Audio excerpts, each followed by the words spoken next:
One day, James had to wait at the station till Edward and his train came in. This made him cross. Late again? Edward laughed, and James fumed away.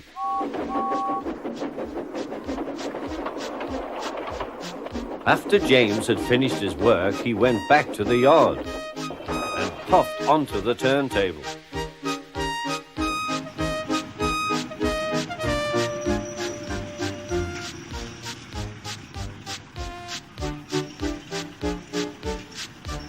He was still feeling very bad-tempered.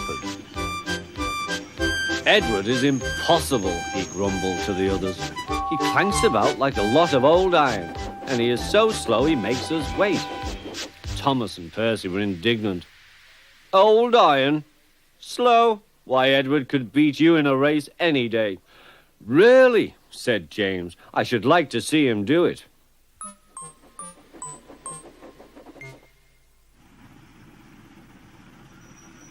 Next morning, James's driver was suddenly taken ill. He could hardly stand, so the fireman uncoupled James ready for shunting. James was impatient. Suddenly, the signalman shouted. There was James puffing away down the line. All traffic halted, he announced at last. And soon came back to the signal box. The signalman was busy. The fireman mopped his face. What happened? He asked. Two boys were on the footplate. They tumbled off when James started. I shouted at them and they ran like rabbits. Just let me catch them, said the fireman grimly. I'll teach them to meddle with my engine. The signalman answered the telephone. Yes, he's here. Right. I'll tell him. The inspector's coming at once. He wants a shunter's pole and a coil of wire rope. What for? Wondered the fireman. Search me, but you'd better get them quickly. The fireman was ready when Edward arrived.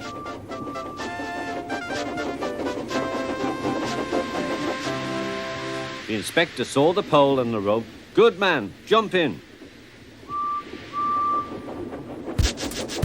We'll catch him, puffed Edward. James was laughing.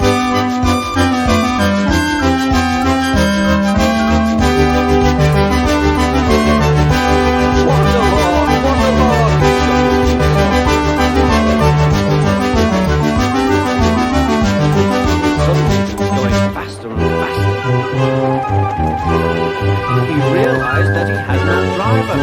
What shall I do? I can't stop. We're coming, called Edward.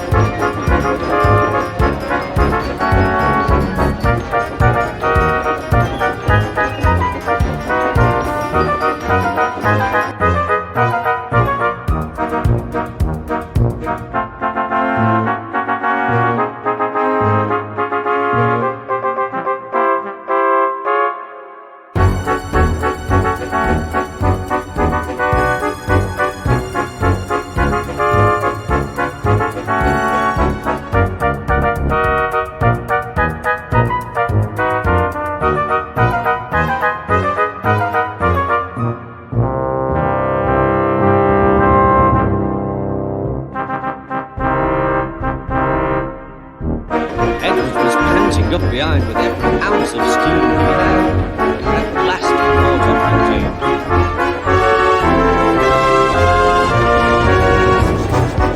Steady, Edward, called his driver. The inspector stood on Edward's front, holding a piece of rope and the crotch of the shunter's pole. He was trying to slip it over James's buffer.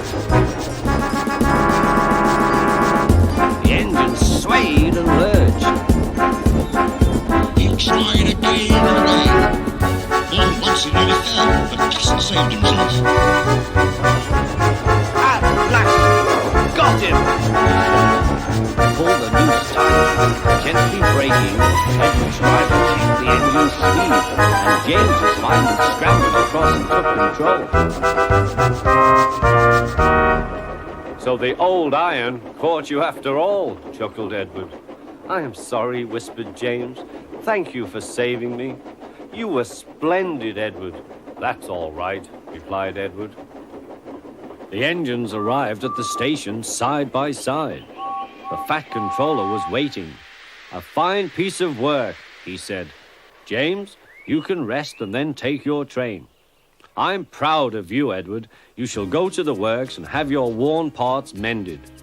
"Oh, thank you, sir," said Edward. "It'll be lovely not to clank."